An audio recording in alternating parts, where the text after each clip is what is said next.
pourquoi l'immobilier peut transformer votre vie en Guadeloupe et dans les Antilles d'une façon générale. Vous savez, beaucoup de gens rêvent d'un avenir meilleur, d'une vie où ils peuvent enfin prendre le contrôle de leur destin. Mais comment faire de ce rêve une réalité, surtout quand on vit dans des endroits comme la Guadeloupe, la Martinique ou la Guyane, où les défis financiers sont bien réels? La question que beaucoup se posent, c'est: est-ce vraiment possible de bâtir sa richesse ici, dans nos Antilles? Eh bien, je suis William Synesius et je vais enfin te dire les choses. Oui, c'est possible. Je suis né en France, j'ai grandi en Guadeloupe, j'ai passé toute ma vie ici et je suis la preuve vivante que l'on peut réussir ici malgré tous les obstacles qui sont cachés. Mais pour arriver là, il m'a fallu bien plus qu'un simple rêve. L'immobilier a été un tremplin. En tant que Guadeloupéen, j'ai compris qu'investir dans l'immobilier pouvait non seulement changer ma vie, mais aussi transformer ma communauté. En restant fidèle à mes racines, j'ai créé une richesse durable et je vais vous montrer comment vous pouvez faire de même pour vous-même et pour vos proches. Mais il y a un secret que j'ai découvert, un secret qui m'a permis de surmonter tous ces obstacles qui se sont dressés sur mon chemin, et il y en aura d'autres qui arriveront, mais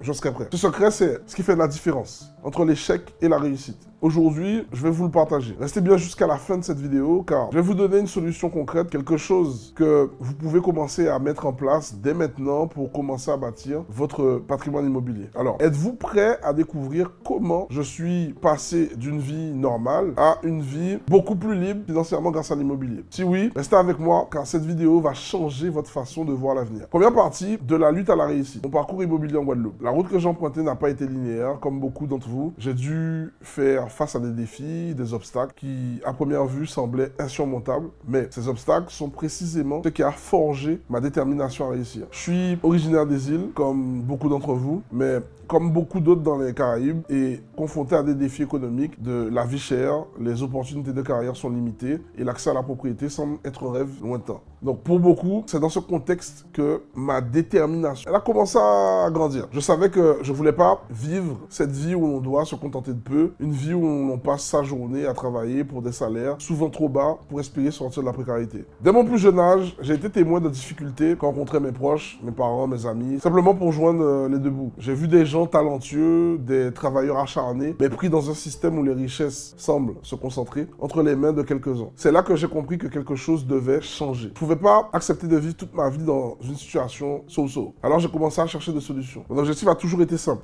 bâtir un empire immobilier. Pourquoi immobilier? Parce que j'ai compris que l'immobilier, contrairement à d'autres formes d'investissement, c'est beaucoup plus tangible, une valeur sûre, mais ce n'est pas tout. L'immobilier offre un potentiel de génération de richesse qui peut transformer non seulement une vie individuelle, mais aussi une communauté à travers l'immobilier. J'ai vu une opportunité de pouvoir, protéger ma famille, donc dans son côté physique, et dans un côté beaucoup plus financier, apporter ce complément de revenus à vie, parce que l'immobilier sera toujours là et les personnes auront toujours besoin de se loger. Donc, au travers de ça, je me suis dit il fallait que je crée un véritable impact. Cependant, dès le début, j'ai rencontré des obstacles. Et pas des obstacles quelconques. Le premier et de loin le plus grand était la mentalité. En Guadeloupe, comme dans beaucoup d'autres régions de la Caraïbe, il y a une certaine culture de l'impossible. L'immobilier est souvent perçu comme un domaine réservé aux riches et aux gens venant d'ailleurs. Beaucoup autour de moi pensaient qu'investir dans l'immobilier ici, c'était une utopie. C'est trop cher, l'immobilier ici n'est pas accessible, me disait-on. Les gens avaient raison sur un point. Les prix peuvent être élevés, mais ils se trompaient complètement sur la possibilité d'y parvenir. C'est là que tout a basculé pour moi. J'ai décidé de changer cette mentalité, d'adopter un état d'esprit différent. J'ai appris que l'immobilier ne concerne pas uniquement l'argent que vous avez dans votre poche au début, mais la manière dont vous pouvez utiliser ce que vous avez à votre disposition pour créer quelque chose de plus grand. J'ai donc décidé de me former, de comprendre le marché et surtout de ne pas avoir peur de prendre des risques calculés. Le deuxième obstacle a été la peur du jugement. Dans notre société, l'échec est souvent vu comme un drame. Ceux qui prennent des risques sont souvent perçus comme des fous. Quand j'ai annoncé que je voulais investir en immobilier, beaucoup de personnes autour de moi se sont moquées. Mais qui va acheter chez nous? L'immobilier ici, c'est trop cher, me disaient-ils. Ils avaient une vision pessimiste, bloquée dans le passé. Mais au lieu de me laisser décourager, j'ai utilisé cela comme une motivation. J'ai vu dans chaque regard sceptique une occasion de prouver le contraire, de montrer que réussir en immobilier, même dans nos îles, était non seulement possible, mais apportait portée de main pour ceux qui étaient prêts à se battre pour leur avenir. Le troisième obstacle que j'ai dû surmonter était le manque de capital. Pour beaucoup, l'idée de se lancer dans l'immobilier semble inaccessible à cause de ce qu'on appelle le capital de départ. Comment acheter une maison, un terrain ou même un immeuble quand on n'a pas les fonds nécessaires? Mais encore une fois, la réponse réside dans la stratégie et l'intelligence financière. J'ai appris à utiliser le levier financier, à travailler avec les banques et à chercher des financements créatifs. J'ai découvert qu'il existe des moyens d'investir, même avec peu d'argent, en se formant sur les meilleures pratiques et en utilisant des prêts à faible coût, en achetant des biens sous-évalués. Et c'est ainsi que j'ai fait mes premiers pas dans l'immobilier. Au départ, j'ai acheté de petits biens, souvent en mauvais état, que je rénovais. C'était un pari risqué, mais chaque rénovation était une leçon. Chaque bien que je rénovais et revendais m'a appris davantage sur la gestion, la négociation et le marché. Ces premiers investissements étaient les fondations de ce qui allait devenir un portefeuille immobilier stable, capable de générer des revenus passifs. Tout au long de ce parcours, je n'ai cessé de m'adapter. J'ai compris que l'immobilier n'était pas seulement une question d'acheter des biens, mais d'analyser le marché, de connaître les tendances et de savoir quand agir. C'est cette capacité à saisir les bonnes opportunités au bon moment qui m'a permis de surmonter les obstacles. Si vous reconnaissez dans ce parcours, si vous avez déjà ressenti cette pression de vouloir réussir malgré tout, je vous invite à partager en commentaire quel est le plus grand obstacle que vous rencontrez dans votre parcours immobilier. Peut-être que je peux vous aider à franchir cette barrière, tout comme je l'ai fait. Restez avec moi car la solution arrive très bientôt. Deuxième partie, les obstacles qui m'ont failli faire abandonner. Mais comment? J'ai surmonté tout ça. Au début, tout semblait impossible. L'idée de réussir en immobilier, une île où les prix peuvent paraître inaccessibles, semblait comme un rêve lointain réservé à ceux qui avaient déjà une certaine richesse ou des connexions. Mais je vous le dis, ce n'est pas la réalité. La vraie réalité, c'est que l'immobilier est à la portée de tout le monde, à condition d'adopter la bonne mentalité et d'avoir les bons outils. La première grande difficulté à laquelle j'ai dû faire face, c'était le manque de capital. Comment démarrer dans l'immobilier sans fonds propre? Cette question m'a hanté pendant un moment, mais elle m'a aussi poussé à réfléchir différemment. La plupart des gens pensent que l'immobilier est une affaire de grosses sommes d'argent au départ. Pourtant, il existe des moyens intelligents d'y accéder, même quand on n'a pas de gros moyens financiers, et c'est là que j'ai découvert le concept du levier financier. L'idée du levier financier est simple. Utiliser l'argent des autres comme les banques pour financer une partie de votre achat, tout en mettant vous-même un petit capital. En d'autres termes, au lieu d'attendre d'avoir une grosse somme pour acheter un bien, vous pouvez emprunter et utiliser l'effet de levier pour investir dans les propriétés. C'est comme si vous utilisiez l'argent de la banque pour générer des revenus à partir de vos biens, tout en ne mettant qu'une petite partie de vos économies. Cela m'a permis de commencer à investir sans avoir à attendre d'être millionnaire, mais ce levier, aussi puissant soit-il, il ne se trouve pas simplement sur un plateau d'argent. Vous devez comprendre comment utiliser correctement cet argent, et pour cela, il est crucial de se former. J'ai consacré énormément de temps à comprendre les mécanismes financiers et les stratégies de financement. Chaque erreur m'a appris quelque chose de précieux. J'ai compris qu'il fallait d'abord avoir les bonnes informations, savoir lire un plan de financement, comprendre les taux d'intérêt et surtout choisir des prêts à faible coût pour ne pas être trop endetté. C'est cette approche qui m'a permis de commencer avec peu de capital et de bâtir un patrimoine immobilier conséquent. Le deuxième obstacle que j'ai rencontré était la méfiance des autres. Dans une société où l'on privilégie la sécurité de l'emploi et la bonne vieille manière de faire, parler de projets immobiliers était souvent perçu comme de la folie. Quand j'ai commencé à partager mes projets avec mes amis, ma famille même, beaucoup pensaient que j'étais fou, que j'étais naïf. Tu es fou, l'immobilier en Guadeloupe c'est trop cher. Et puis, tu es jeune, tu ne sais même pas par où commencer, me disait-il. À chaque commentaire, j'entendais le doute dans leur voix. Mais au lieu de me laisser décourager, j'ai pris cette méfiance comme une motivation supplémentaire. Je me suis dit, si tout le monde pense que c'est impossible, alors c'est sûrement un signe que j'ai une opportunité à saisir. J'ai fait de cette opposition une force. Plutôt que de me laisser affecter par les remarques des autres, j'ai utilisé cette énergie pour me concentrer davantage sur mes objectifs et me prouver à moi-même que c'était possible, quoi. C'est aussi à ce moment-là que j'ai compris l'importance de l'environnement. Vous devez vous entourer de personnes qui ont fait de l'immobilier et qui ont atteint les objectifs qu'ils ont voulu faire. C'est pas juste acheter des propriétés. C'est aussi avoir des mentors, des conseillers, des gens qui ont déjà réussi et qui peuvent vous guider. J'ai donc cherché à m'entourer d'experts, des gens qui connaissaient bien le marché, mais aussi des investisseurs expérimentés. Chaque rencontre, chaque échange m'a permis de grandir et d'affiner ma stratégie. L'une des plus grandes erreurs que j'ai faites au début, c'est de vouloir faire tout seul. J'ai rapidement compris que l'immobilier est un domaine complexe et qu'il est essentiel de s'entourer des bonnes personnes pour éviter les pièges. Un autre défi majeur fut l'achat de biens sous-évalués. Quand on commence, l'idée de pouvoir acheter un bien à un prix raisonnable peut sembler difficile, surtout dans une région où les prix ont tendance tendance à augmenter rapidement. Mais c'est là qu'une analyse minutieuse du marché devient cruciale. J'ai appris à identifier les bonnes affaires, à repérer les propriétés sous-évaluées et à acheter des biens qui avaient un potentiel de valorisation après rénovation. Au début,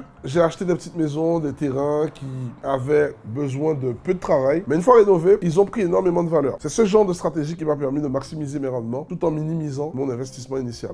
Bien sûr, il y a eu des erreurs en chemin, et même beaucoup d'erreurs. Il y a eu des moments où j'ai acheté des propriétés qui ne se sont pas révélées aussi rentables que prévu, mais chaque erreur a été une leçon. Et c'est ça l'immobilier. Ce n'est pas seulement une question de succès immédiat, il s'agit de s'adapter, d'apprendre de ses échecs et de toujours chercher à améliorer sa stratégie en avançant. Aujourd'hui, grâce à tout ce que j'ai appris, je peux dire que l'immobilier n'est pas réservé à une élite. Non, il est accessible à tous, à condition de prendre les bonnes décisions et d'être prêt à prendre des risques calculés. Ce parcours n'a pas été facile, mais chaque difficulté a renforcé ma détermination à réussir. C'est cette mentalité-là, cet état d'esprit de ne jamais abandonner qui est la clé de la réussite dans ce domaine. Si vous vous reconnaissez dans ce défi, si vous avez vous aussi l'impression que le chemin de l'immobilier est semé d'embûches, sachez qu'il existe une solution. L'immobilier peut être un terrain de jeu lucratif, mais il faut savoir comment s'y prendre. Je veux connaître les obstacles que vous avez rencontrés. Partagez-les avec moi dans les commentaires ci-dessous et restez avec moi car la solution à ces défis arrive bientôt. Elle pourrait